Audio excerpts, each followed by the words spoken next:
Primeiramente, gostaria de agradecer a oportunidade de estar aqui hoje.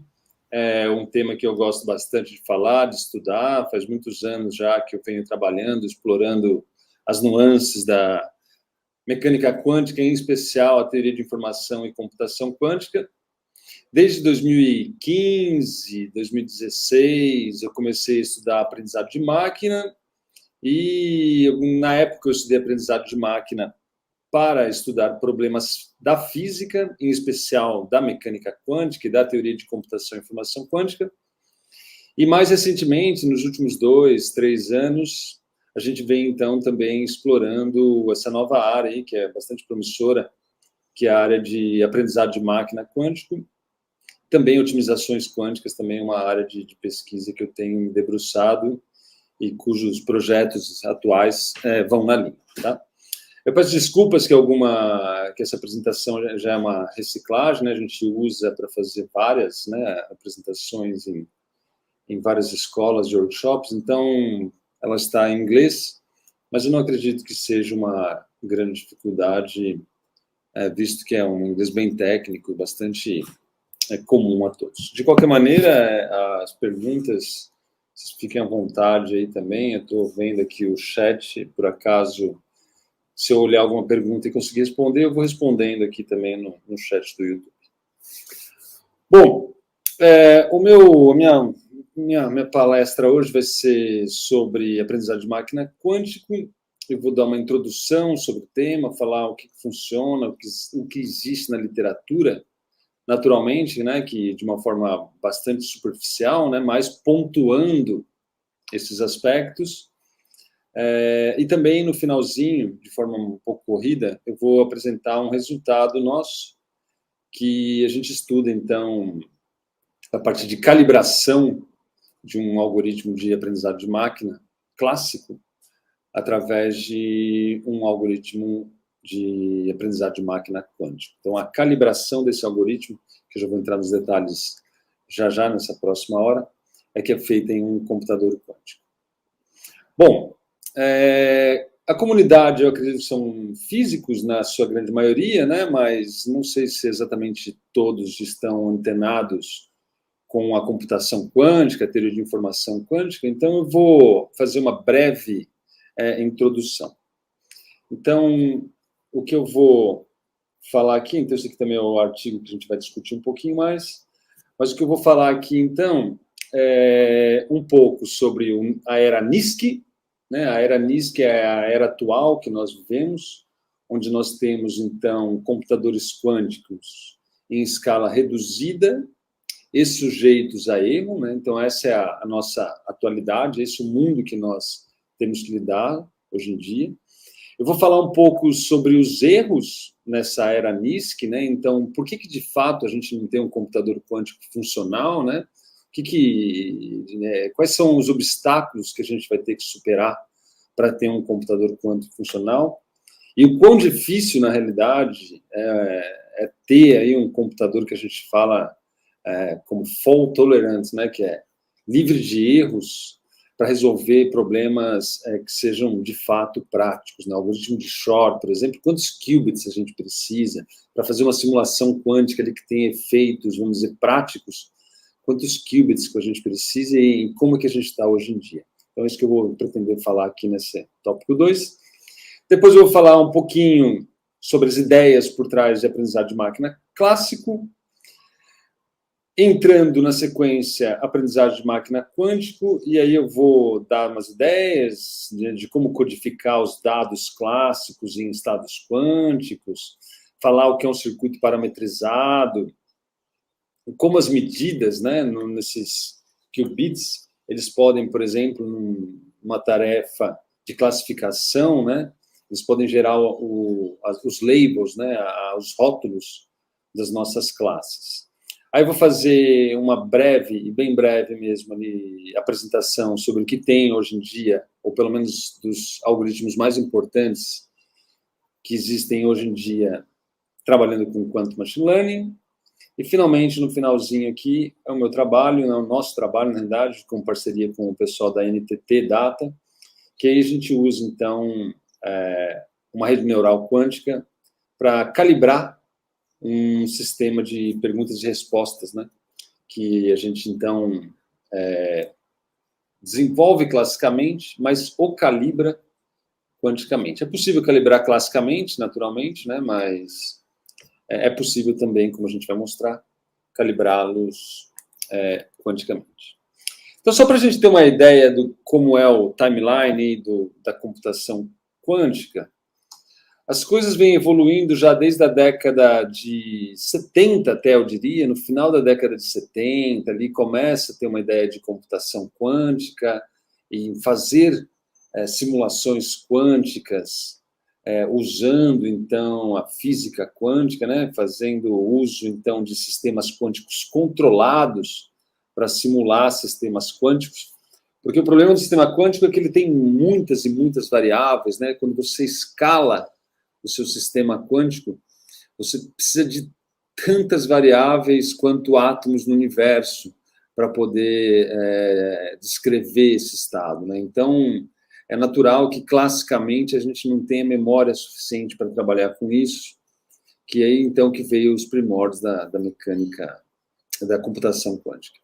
Então, a brincadeira começa ali meio com David George, com o primeiro algoritmo que mostrou ali uma certa vantagem. Depois, Bernstein e Vazirani, também o algoritmo de Simon também. São algoritmos dessa mesma classe aqui, que na época já se mostravam mais eficientes que algoritmos clássicos, apesar que sem aplicações, até que em 1994, o Peter Shor, então, fazendo uso, né, do algoritmo de determinação de fase, ele descreve o problema de fatoração de números em seus termos primos em um problema de determinação de ordem de uma função, e aí com essa a descrição do problema em termos do algoritmo de ordem, em termos da ordem de uma função, né, de encontrar a ordem de uma função, ele o resolve fazendo uso de um algoritmo que é conhecido como algoritmo de estimativa de fase. Então, ele resolve, dado um computador quântico, o problema de fatorar, né, os números gigantes em seus termos primos. Isso é muito importante, porque muitos algoritmos, né, não todos, mas algoritmos, inclusive os mais usados atualmente, eles se baseiam na incapacidade dos computadores clássicos de fatorar esses números. Então, a gente pode dizer que o boom mesmo da computação quântica apareceu em 1994, depois do algoritmo de Shor. E em 95 teve as primeiras implementações, em 96 o algoritmo de busca do Grover, depois as implementações do algoritmo de Grover. Em 2001, a gente tem, então, o algoritmo de fatoração pela primeira vez implementado. O algoritmo mostrou que 3 vezes 5 é igual a 15, isso há mais de 20 anos atrás. E em 2012 surge, né, cunhado o termo supremacia quântica. Então, a supremacia quântica, quando você ouve falar, é que nós temos ali uma tarefa que os computadores clássicos, né, a grosso modo, não dão conta de fazer, enquanto que os computadores quânticos, num tempo hábil, eles se mostrariam hábeis em resolver tais problemas. Então, surge o termo aí cunhado por John Preskin em 2012, o que é chamado de supremacia quântica. E hoje nós já temos aí algumas 2 ou 3 tarefas em que se mostrou, de fato, a supremacia quântica. Essas tarefas ainda não têm nenhuma aplicação prática, né, mas já serve como uma resposta à comunidade que estava esperando ali um avanço, de fato, concreto, em alguma tarefa, né, não só teoricamente, mas experimentalmente, que a gente pudesse resolver de uma forma muito mais rápida, e isso veio acontecendo. Então, hoje a gente está nessa era, que é essa era chamada de era NISQ, onde você tem, então, sistemas computacionais quânticos com poucos qubits e ruidosos, né, sujeito aí. O nosso foco, né, nesses algoritmos, né, serão os chamados algoritmos variacionais, tá? Então, em 2012 era NISQ. Então, nós falamos dos algoritmos variacionais. Então, a gente tem o Variational Quantum Eigensolver, que é para calcular estados fundamentais, né? É possível codificar também problemas de otimização em hamiltonianos, de forma que a resposta esteja no estado fundamental, né, do ser hamiltoniano, situação de menor energia. Então, codifica-se para depois procurar esse estado de menor energia, faça isso com algoritmos variacionais, né?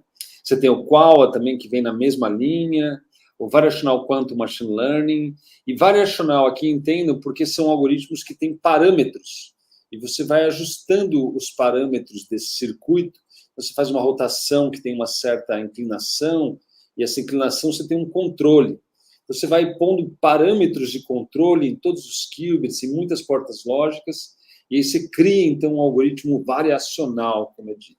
Então, na era NISQ, né, esses algoritmos variacionais têm muita relevância, mas não são únicos, né? Você tem outros tipos, aí, Quantum Annealing, Boson Sampling, Analog Quantum Simulation, que também aí se encaixam, vamos dizer, nos algoritmos da era NISQ. Tá? Eu vou focar aqui mais em algoritmos variacionais e eu vou inicialmente aqui mostrar o porquê que é importante nós desenvolvermos algoritmos que funcionem nesse regime, né? Nesse regime de poucos qubits e sistemas ruidosos. Por que é relevante a gente trabalhar nisso, né? E como eu já disse, né, já adiantei, o problema principal... se você quiser também um review, tem aqui, ó, depois vai ficar gravado, né, então você pega, aqui tem um review de 2022, já tem um aninho aí, mas é um bom review que fala sobre esses algoritmos da era NISQ. Mas essa era NISQ é importante, né, e a pergunta vem aqui, por que a gente deve, né, procurar algoritmos para a era NISQ? E o que eu vou mostrar para vocês aqui é que, de fato, nós temos ainda muitos obstáculos para superar para a gente ter um computador quântico, de fato, funcional. Então, vamos analisar aqui, né? Eu vi que vocês já estão acompanhando a palestra aí do Jonas, eu vi que vocês têm já uma certa noção sobre circuitos, né? Pelo menos já ouviram falar os circuitos e tudo mais. Mas então vamos imaginar um caso bastante simples, que é o circuito de 1 qubit, onde eu tenho um qubit inicializado em 0, né? E aí eu aplico duas operações de bit flip. Eu levo do 0 para o 1 e depois eu levo do 1 para o 0. Né? Então, se eu aplicar 3 portas, eu levo do 0 para o 1, do 1 para o 0 e do 0 para o 1. Se nós tivéssemos, né, uma computação ideal, né? Então, aqui no caso, aqui eu tenho duas operações lógicas X, mas se eu aplicasse N portas X, N, 3, 4, 5, 6, sei lá, muitas delas, o resultado ideal, se eu fosse calcular o valor esperado aqui do sigma Z, seria quando eu tiver um número ímpar de operações X, eu tenho como resultado -1, e quando eu tenho medidas pares, né, números pares de operações lógicas X, eu tenho o resultado 0. E isso, desculpa, 1, né, -1 e 1, né, que é o valor esperado que eu estou falando, que seria o estado quântico 0, né? 1 e -1. E isso aqui eu estou falando aqui em aplicar 100 operações lógicas, né? Então, esse 100 seria tipo uma profundidade do circuito, né? Eu vou colocando uma sequência de operações lógicas e analiso, então, como deveria ser simplesmente essa operação de bit flip, né? E o que o erro, né, pode acarretar nesse problema?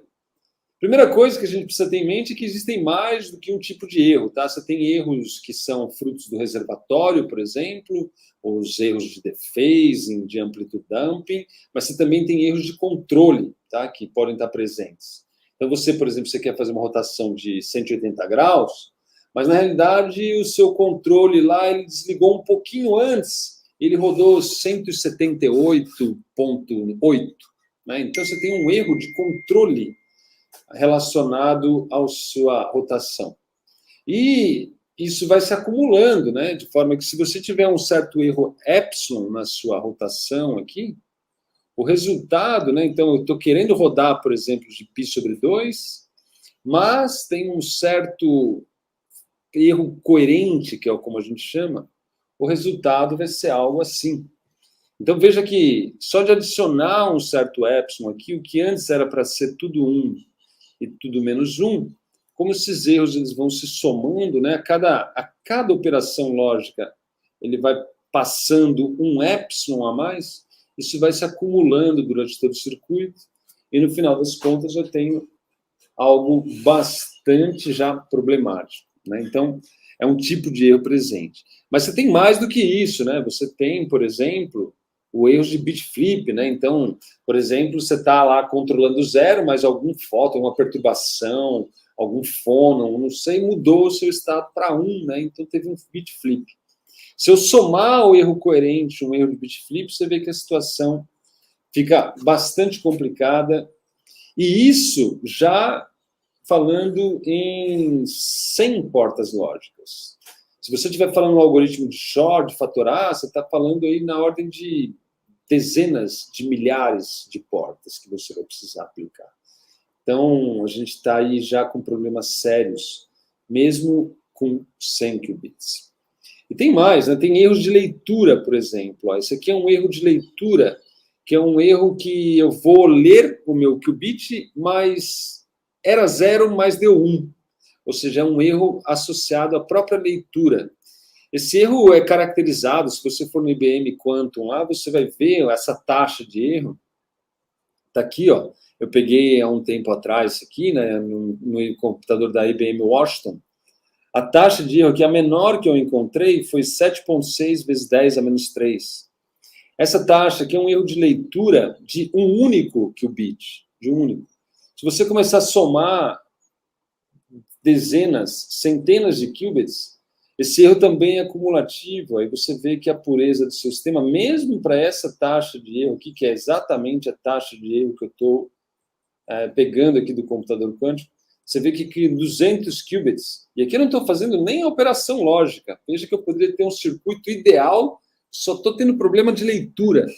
E o problema de leitura já destrói toda a minha informação, mesmo com uma taxa de erro aí da ordem de 0,0076, né? Menor do que 1%, e mesmo assim é um desastre, é avassalador.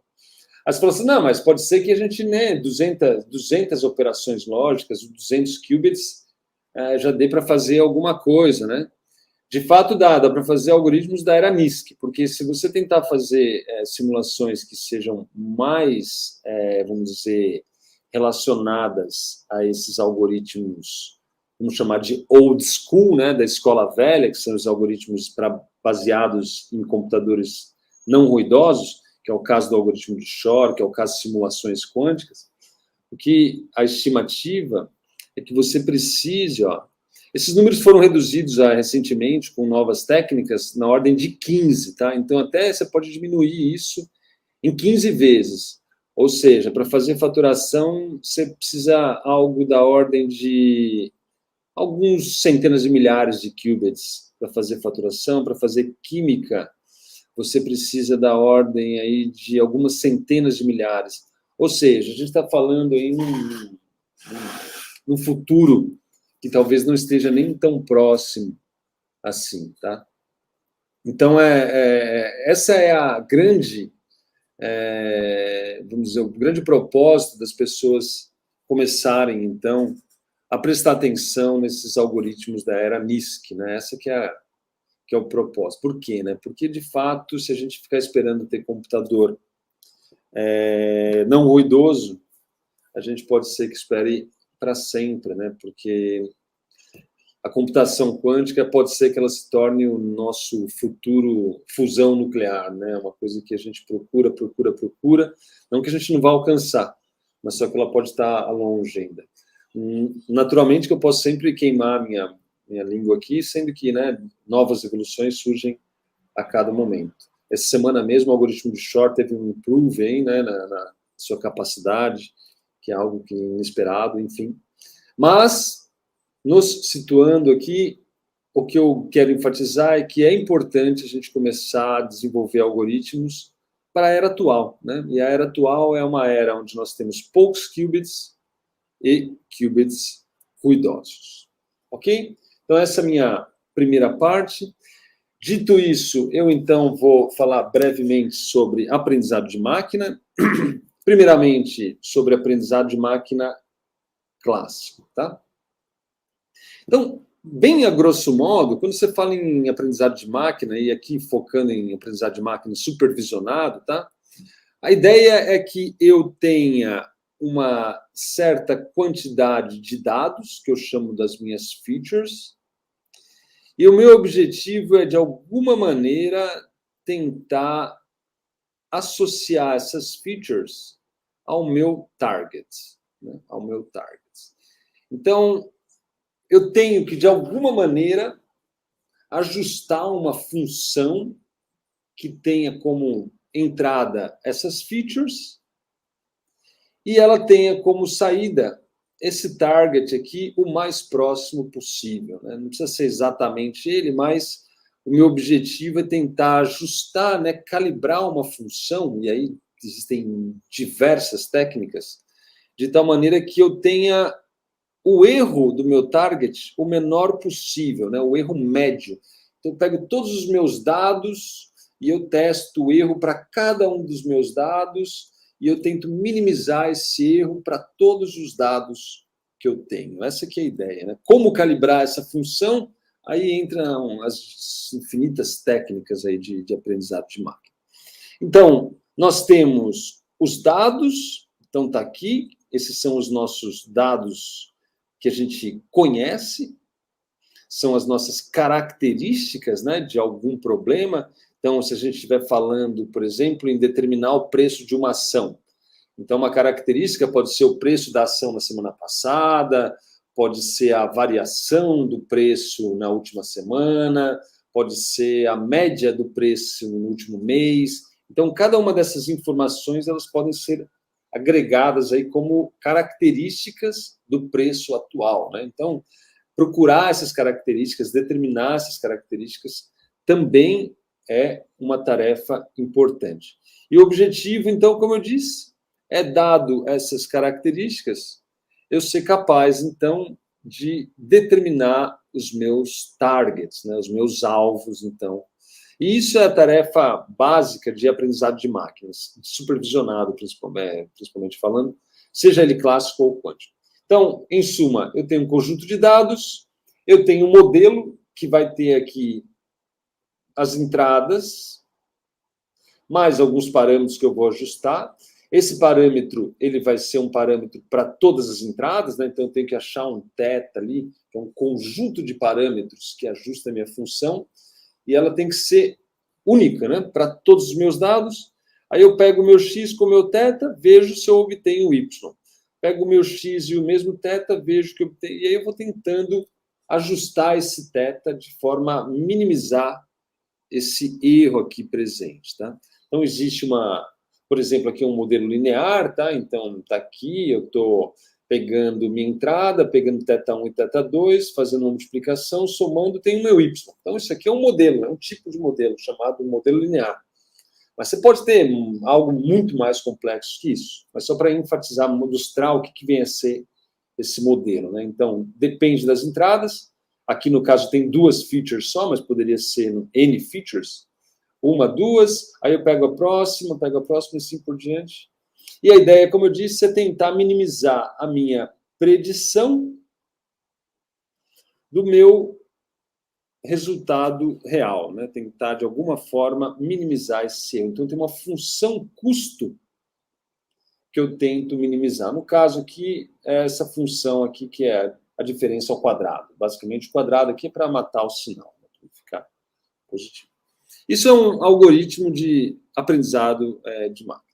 Em geral, a gente divide, né, o nosso banco de dados aqui, os nossos dados, em 2 partes, de forma que a gente usa uma fração dele para fazer treino e uma outra fração para testar, né, o meu θ. Uma vez que eu achei meu θ lá, eu acho, opa, esse θ tá legal, parece que está batendo bem. Aí eu pego e testo num outro conjunto que eu deixei reservado só para verificar se, de fato, o θ que eu ajustei está fazendo a função de forma apropriada, né? Então, eu tenho um conjunto de testes aqui. Então, essa que é a brincadeira. Então, em suma, né, basicamente, conjunto de dados de treinamento, tá? Primeiro, treinando para poder determinar o meu θ. Tem um conjunto de dados de treinamento, pego esse conjunto de dados, jogo aqui numa função, no modelo, chuto um θ, calculo a minha função custo, que é ver as diferenças, né? Ih, está muito ruim, está muito ruim. Uso um gradiente, né, para poder dizer em que direção que eu tenho que mudar o θ, né? Porque eu não vou ficar mudando o θ aleatoriamente, né? Tem que ter uma forma inteligente de mudando esses θs, baseando nos meus erros, né? Então eu vou, de alguma forma, ajustando esses θs, aí eu faço um pequeno ajuste, dou um update no meu θ, jogo de novo, testo a função custo, e aí fico nesse loop aqui, tentando minimizar ao máximo a minha função custo. Isso é aprendizado de máquina clássico, tá? O que a gente conhece. Dados, modelo, função custo, calcula o gradiente para mudar e atualizar o θ, atualizo o θ, testo de novo. E aí fico nesse loop até minimizar. Uma vez que eu fiz isso, eu determinei o meu θ, que eu acho que é o meu θ ideal. Aí eu vou então para o meu teste, pego o meu teste, testo o meu teste aqui no meu θ ideal, aquele que eu achei que era o melhor de todos, e aí eu verifico de fato qual é a acurácia aqui do meu algoritmo, né? Veja que esse X-test eu não usei em nenhum momento para determinar o θ, né? Então é como se tivesse os dados reservados ali, e é com ele que eu testo a minha função para poder, de alguma forma, determinar aqui, né, a minimizar os meus erros. Muito bem. Isso aí é a ideia básica de aprendizado de máquina clássico, e a pergunta natural é e o aprendizado de máquina quântico, né? O que muda? Bom, quando a gente fala em aprendizado de máquina quântico, é bom a gente separar um pouco a história em 4 grupinhos, tá? Porque você pode trabalhar com dados clássicos em computadores quânticos, você pode trabalhar com dados clássicos em computadores clássicos, e aí você está falando de machine learning clássico mesmo, mas você também tem dados quânticos para trabalhar em computador clássicos, o que é bastante difícil, né? Porque dados quânticos, em geral, é uma quantidade muito grande de informação, e trabalhar essa quantidade de informação em processamento clássico não é trivial. E a gente tem também algo muito importante do meu ponto de vista, que é pouco falado na literatura, que é o quântico-quântico. De qualquer maneira aqui, o meu foco, então, não vai ser nem o clássico-clássico, nem o quantum clássico, nem o quantum-quantum, e sim o meu foco aqui vai ser o dados clássicos processados em computadores quânticos. Você pode se perguntar, pô, mas o que vem a ser um dado quântico? Um dado quântico é um estado. Eu pego, faço uma simulação quântica e tenho um resultado final ali. Eu posso pegar esse resultado final e jogar esse resultado dentro de um algoritmo de aprendizado de máquina quântica. Então, eu tenho um dado quântico que eu não fiz medidas sobre ele, ou seja, eu não tirei informação clássica sobre ele, mas eu, ainda assim, ele quântico, eu o jogo dentro de um algoritmo de aprendizado de máquina quântica para poder tirar um feedback. Eu falo que isso é muito importante, o quântico, porque eu acho que eu vou falar agora, já adiantando um pouco, mas os algoritmos de aprendizado de máquina quântico vão ser os únicos algoritmos que vão ser aptos a trabalhar com informação quântica. Então, para você poder extrair toda a informação quântica e transformá-la em informação clássica, você precisa de muito espaço de armazenamento dependendo do seu estado. Então, não tem como você lidar classicamente com esses dados. Fiz uma simulação de 100 qubits lá. Tenho lá 2 elevado a 100 features. Como é que eu vou lidar com esses 2 elevado a 100 num algoritmo de aprendizado clássico? Não há como. Então, a única forma de tratar isso é com o algoritmo de aprendizado de máquina quântica. E por isso que eu enfatizo a relevância. Mesmo que seu algoritmo de aprendizado de máquina quântica seja equivalente ou mesmo até inferior ao seu método de aprendizado de máquina clássico, ele ainda pode ser o único apto a resolver o problema, né? Porque, às vezes, a gente não tem como transformar esses dados em clássico. Mas o que muda, né? Então, meu foco aqui é o clássico quântico, e a pergunta é o que muda, né? Então, a ideia, ó, se a gente se atentar ao nosso modelo já de aprendizado de máquina, né? E aqui o aprendizado de máquina clássico, a ideia, quando eu estou trabalhando com clássico quântico, é mudar essa parte do processo. Ou seja, é um modelo que eu vou, então, mudar. É esse modelo que eu troco por um algoritmo variacional. É essa parte exclusivamente que é quântica. Então, eu pego um conjunto de dados clássicos, eu, de alguma maneira, codifico esses dados clássicos em um estado quântico, eu aplico um algoritmo variacional, que é uma multiplicação que leva esse estado no espaço de Hilbert, que é um espaço gigantesco. Após fazer isso, eu aplico uma sequência de medidas, transformando essa informação quântica em informação clássica novamente. É essa informação clássica agora que eu, então, jogo na minha função custo, calculo o gradiente, faço o update do θ. E quem é o θ agora? Agora o θ é um monte de parâmetro do seu algoritmo quântico, atualizo ele, rodo o algoritmo quântico todo novamente, codifico os dados, faço as operações, faço as medidas transformando o resultado em informação clássica e o processo, então, segue. Essa é a base de algoritmo de Quantum Machine Learning, de aprendizado de máquina quântica. O que vai mudar é o modelo. Se eu for fazer um CNN, se eu for fazer uma rede neural, se eu for fazer uma GAN, o que vai mudar é esse modelo aí. Basicamente, eu vou trocando o modelo por diferentes tipos de algoritmos variacionais. A ideia geral é essa aí, não foge disso aí. Então, dito isso, né, vamos dar uma olhada aqui nos passos para o treinamento, né, porque eu tenho que treinar esses meus tetas, tenho que ajustar esses tetas, né. Então, uma parte do processo envolve codificar os dados clássicos em estados quânticos. Na sequência, eu aplico um circuito parametrizado e, na sequência, eu meço os qubits e também as medidas, também você pode ter diversos tipos de medidas em bases diferentes, mas o fato é, eu tenho que transformar essa informação em clássica novamente para poder fazer uso dela, tá?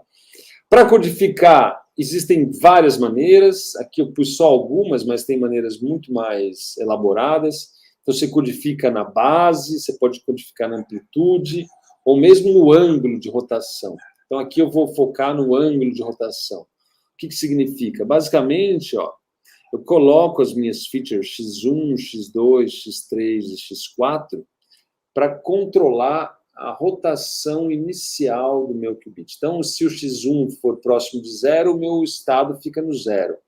Mas se o meu x1 ele for um número tipo 2, ele vai aplicar uma rotação aqui, então, e aí fica codificada essa informação nesse estado quântico. Existem diversas formas de fazer isso, né? Existem formas muito mais inteligentes, muito mais propícias de fazer isso, mas aqui é só para ilustrar. Uma vez que eu, então, codifiquei os dados, né, eu venho com o meu algoritmo variacional. Esse algoritmo variacional, então, ele tem os parâmetros aí que vão ser ajustados, tá? Como que eu defino esse algoritmo variacional, esse parametrizado? Ainda é um estudo em caso em aberto. Hoje se fala muito em Geometric Quantum Machine Learning, onde, dado as simetrias dos problemas, então a gente procura o algoritmo variacional mais propício, tá? Mas se você dá uma olhada, aqui tem nesse paper aqui, onde, de 2019, aqui tem uma gama, né, de circuitos variacionais que são testados aí de forma heurística, né? Vai tentando, aí tentativa e erro. E você também pode colocar várias camadas, tá? Isso é importante enfatizar. Você pode pegar esse circuito 5 e depois colocar de novo o circuito 5, mas ajustado com outros parâmetros, depois de novo o circuito 5 ajustado com outros parâmetros. Enfim, você vai também criando camadas a fim de tentar, de alguma forma, aprimorar. Veja que o número de parâmetros a ser otimizado cresce naturalmente, né?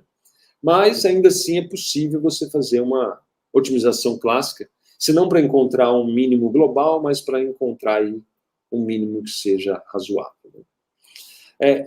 Aqui também é importante a gente tentar aumentar a expressividade, né? Eu não vou levar muito a fundo isso, mas a ideia é que a gente consiga algoritmos parametrizados que consigam levar os meus estados em muitas regiões do espaço de Hilbert, né? Então, para não ficar confinado numa região do espaço de Hilbert, a gente tem que procurar, então, algoritmos variacionais que consigam ter alta expressibilidade. Não que alta expressibilidade significa alta eficiência, também não tem essa ligação direta, mas há uma busca nesse sentido também, de procurar expressividade. Então, aplico o meu circuito parametrizado, aqui está um exemplo, né? Então aqui estão 7 parâmetros, né? Um conjunto de operações lógicas, e no final, então, eu faço as minhas medidas, transformando essa informação em uma informação clássica, que, por sua vez, vai ser, então, incorporada aqui ao meu ciclo de aprendizado, né? Então, essa aqui vai ser a minha ideia. Eu vou, de alguma maneira, então, ajustando o meu θ, trocando aqui o meu modelo por um modelo quântico. Encontrar o circuito parametrizado, encontrar a melhor forma de codificar, ou mesmo de fazer as medidas, é tudo uma questão de ajuste, de tentativa. Hoje em dia existem áreas aí procurando já de forma mais inteligente circuitos parametrizados, mas ainda é algo bastante muito novo. Tá? Então, dito a ideia básica, né, eu começo a apresentar aqui um zoológico aí de métodos de aprendizado de máquina. Tá? Bem rapidamente, assim, só para pontuar o que já existe, existe muito mais, né, natural, mas, enfim, alguns aí mais importantes que eu acredito. Então, ó, por exemplo, você pode fazer uso, né, desse algoritmo variacional para desenvolver um separador aqui hiperplano, conforme ou similar ao que nós temos no SVM, né? Então, essa minha codificação aqui, basicamente, faz o papel do meu feature map. Então, dependendo de como eu codificar esses dados clássicos no estado quântico, eu já consigo separá-los no espaço de Hilbert, então a codificação é importante. E aí, então, eu venho, né, com um ajuste de um hiperplano para tentar, de alguma forma, né, separar os dados vermelhos dos dados verdes, né? Isso tudo é feito de forma tentativa e erro, ali, ajustando, né, os parâmetros de forma a minha superfície de decisão conseguir separar esses dados da melhor forma possível. Da mesma maneira, né, que a gente faz no SVM clássico, né, a gente pode descrever esse problema na forma dual que a gente fala, de forma que todo problema do SVM recai sobre calcular um kernel, tá? Esse kernel.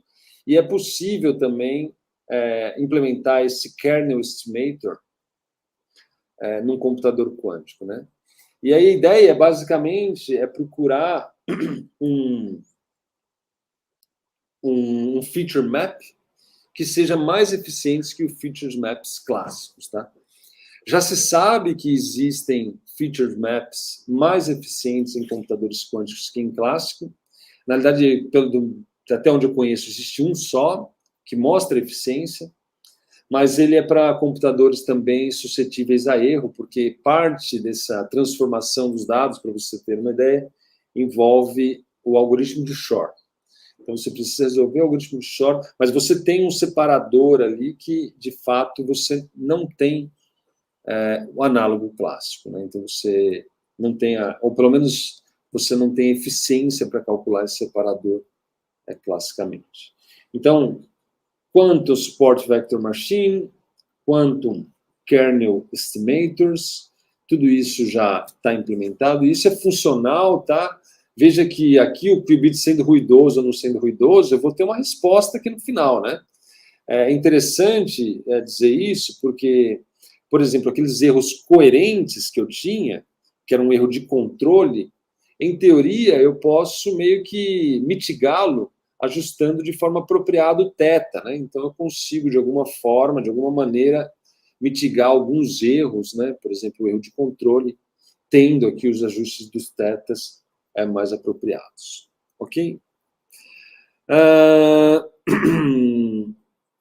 Além disso, o problema da não linearidade, né? Porque a mecânica quântica ela é linear, né? Então precisa de formas, né? De introduzir a não linearidade.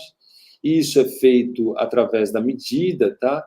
Então também existe mais do que uma estratégia para incluir não linearidade nos modelos de aprendizagem de máquina quântica. Então esse aqui é um modelo, basicamente você usa uma medida, né? Para que o seu resultado, então, tenha aí uma função linear. Aqui nesse exemplo, eu não sei se eu tenho o archive aqui, eu achei que tinha um archive desse paper, peço desculpas, mas aqui você tem o produto escalar aqui, que é um ente importante, né, no Machine Learning clássico, sendo calculado aqui quanticamente. Aqui é outro modelo para incluir não linearidade, tá vendo? Então, aqui você tem uma medida, um circuito que também é controlado pela medida, né? Então, se a medida der -1, eu repito o circuito, e se ela der 0, eu, então, de fato, sigo. E o que eu tenho como resultado aqui é uma função aqui, ó, que não é uma sigmoide, mas faz um papel aqui de uma sigmoide. Para quem não é muito familiarizado, né, é muito importante você incluir não linearidade nos algoritmos, né, de aprendizado de máquina, porque caso contrário, né, você poderia descrever todas as camadas do aprendizado de máquina em uma única camada, né? Então você não tem ganhos se você tiver transformações só lineares ao introduzir, né, o deep learning, né, várias camadas. A camada ela só traz uma vantagem se nós tivermos transformações não lineares, tá? Então é importante introduzir essa não linearidade, e isso também já é bem feito, já é bem conhecido no caso da mecânica quântica.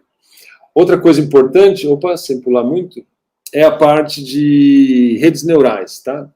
Então eu consigo também implementar redes neurais, e aqui é interessante, né, porque a rede neural ela envolve um negócio, uma operação que é chamada de re-upload, né? Você vê que eu tenho uma operação que codifica meus dados clássicos, eu tenho uma operação unitária parametrizada.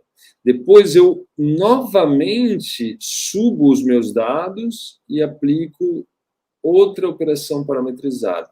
E eu subo novamente os meus dados e outra operação parametrizada. Esse é equivalente, então, a você ter uma camada mais 3 nós aqui, né? Então, você tem aqui 3 neurônios aqui que estão, então, sendo estimulados. Veja que como eu não tenho clonagem, né, eu tenho que pegar o x1 e o x2 e fazer a operação em A. Aí eu pego o x1 e o x2 e faço a operação em B, pego os dados do x1, x2 e C, e aí no final aqui eu consigo definir entre vermelho e verde, por exemplo, se a probabilidade desse qubit for maior do que esse, etc. Se eu quiser introduzir outras camadas, eu vou introduzindo mais linhas, né? Então é um pouco invertido, né? Enquanto que aqui as camadas nas redes neurais são incorporadas horizontalmente, né? No circuito quântico você vai adicionando mais e mais qubits, né? Então as camadas elas crescem verticalmente. E os números de neurônios, eles dependem da profundidade aqui do meu circuito. Então isso aqui seria o meu minha rede neural quântica. A gente também pode definir mais do que uma classe, tá vendo? Então, em um único qubit, eu posso, por exemplo, dividi-lo aqui em 4 regiões, ou mesmo em 6 regiões, né? Então, como um qubit é um contínuo, né? Em teoria, eu posso definir num único qubit uma infinidade de classes, né? Basta eu saber quão próximo ele está, por exemplo, dos meus 6 polos aqui, né? Esse aqui, e aí então eu tenho 6 classes definidas no meu circuito. Outra questão importante é a da universalidade, né? Então, já se sabe que uma rede neural ela consegue descrever qualquer função, de forma análoga, você consegue também descrever funções, mas agora escrito como uma série de Fourier, né? Ou série de Fourier parcial, vamos assim dizer, porque nem tem todos os termos, mas é possível também você descrever qualquer função, em teoria, né? Através de circuitos variacionais quânticos, né, numa rede neural quântica. Isso também é bastante factível. E de algoritmos mais modernos, né, você tem o CNN, então você pode usar algoritmos quânticos para incluir filtros em algoritmos de machine learning clássico. Tá? Então, uma parte do protocolo do CNN é aplicar filtros em algumas regiões das figuras, né? CNN é usado bastante para trabalhar com imagem, né? Então, você tem filtros que você aplica em partes da imagem. E aí você pode substituir esses filtros por filtros quânticos também. Então, esses filtros eles podem ser introduzidos para trabalhar junto com uma CNN clássica. Além disso, você também tem o GAN, né, que você, então, usa 2 ferramentas de aprendizado de máquina, uma com dados reais e outra com dados falsos, e a ideia é que você ajuste esse que vem com dados falsos de tal maneira que ele se assemelhe ao máximo aos meus dados reais. A ideia aqui é basicamente, isso aqui é a ideia por trás do deepfake, tá? Vocês não estão vendo aqui, esse aqui é o Forrest Gump, mas com o John Travolta como protagonista. Mas a ideia, então, é você pegar um dado real, pegar um dado falso e jogar esses 2 dados no que a gente chama de um discriminador.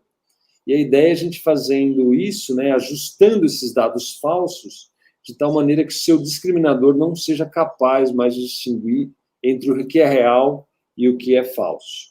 E a gente pode também, então, substituir o nosso gerador aqui, de dados falsos, por um algoritmo quântico também. Isso aqui é importante porque se você pegar dados físicos reais, você consegue, de alguma maneira, ajustar um circuito quântico de tal maneira que ele reproduza esses dados quânticos reais, por exemplo. Então, você consegue ajustar um parâmetro, ajustar um circuito, para que a resposta desse circuito seja um dado real, né? Ou seja, você cria um simulador daqueles dados reais. Né? E isso é feito com o GAN, né? O Quantum GAN. Para concluir, nos meus últimos 10 minutinhos, eu vou falar do nosso trabalho, na realidade. Esse trabalho eu venho desenvolvendo com o George, o pessoal da NTT e o pessoal também daqui da Unesp de Bauru.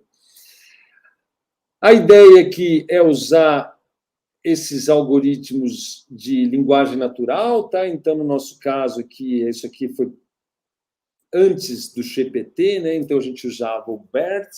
O BERT é um modelo de linguagem natural. Na realidade, a gente usa um simplificado que é o DStilBERT, que é uma versão mais light, né? Vamos dizer assim, do algoritmo de linguagem natural. Mas a ideia aqui, só para ficar bem simples, eu tenho perguntas que eu faço para uma inteligência artificial.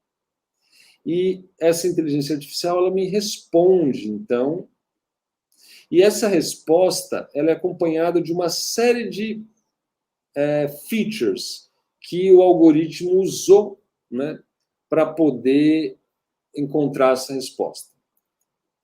Essas features que acompanham a resposta, é que vão ser usadas para calibrar a probabilidade daquela resposta estar certa ou errada. Então, qual a ideia? Eu faço uma pergunta para o meu classificador, para o meu modelo clássico. Ele falou, a resposta é A com 90% de chance de estar certo. Aí você pega aquelas features que ele mandou e joga no computador quântico. O que ele vai fazer é ajustar esse 90%. Ele falou, opa, peraí, velho. Ele falou que é 90%, mas não é bem assim não, viu? O negócio está mais para 75%. Então você tem, uma calibração do algoritmo. Tá? É essa calibração que é feita no quântico, e não o modelo de linguagem. Tá? O modelo de linguagem é só clássico, ele me dá uma resposta com uma probabilidade, ele também me dá uma série de features, essa série de features é que eu uso para calibrar essa probabilidade que ele jogou. Então, essa aqui é a ideia.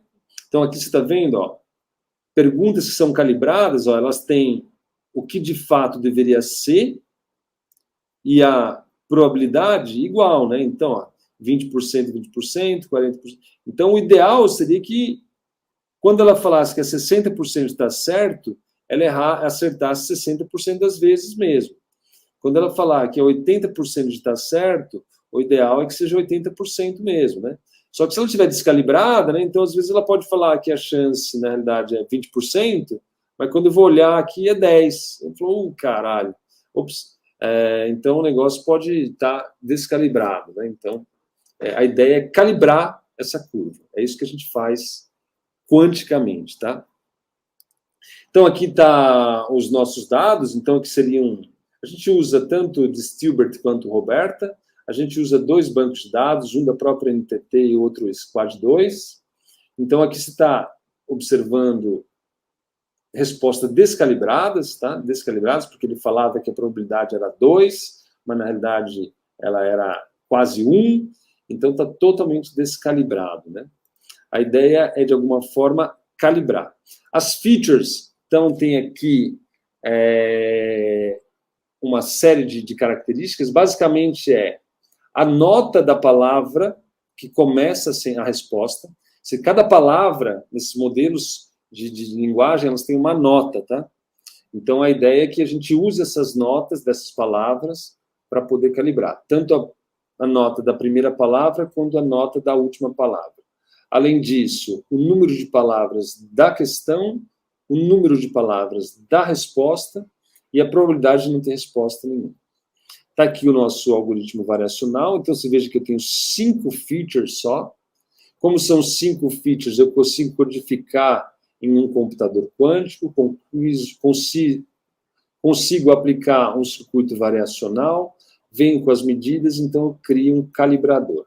Então está aqui, ó, a calibração feita com um computador quântico. Tá aí o resultado, e esse aqui era o resultado sem calibrar antes do processo. Aqui o outro, ó, resposta sem calibrar, e aqui com calibração. Tá? Aqui é um calibrador clássico, e aqui é um calibrador quântico. Então você vê que eles são equivalentes, na verdade, não tem vantagens o clássico com o quântico, né? Aqui até um pouco inferior para esse banco de dados, mas o fato é, um algoritmo variacional quântico, assim como um algoritmo clássico, eles são capazes, né, de calibrar, então, as respostas do meu algoritmo.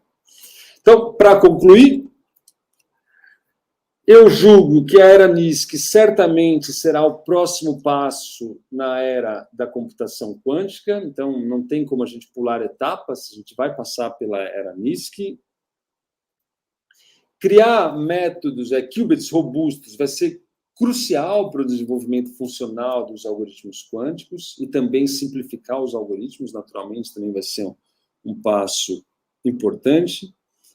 Aqui a gente mostrou aqui um overview bem conciso das aplicações dos algoritmos variacionais e nós mostramos como um algoritmo variacional pode ser usado para calibrar um problema de perguntas e respostas.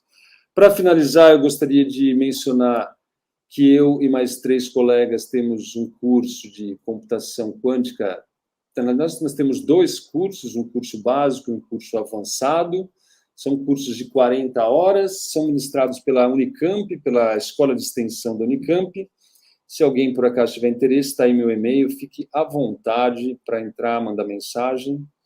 E, novamente, agradeço a oportunidade de falar para vocês. E, por hoje é só. Muito obrigado.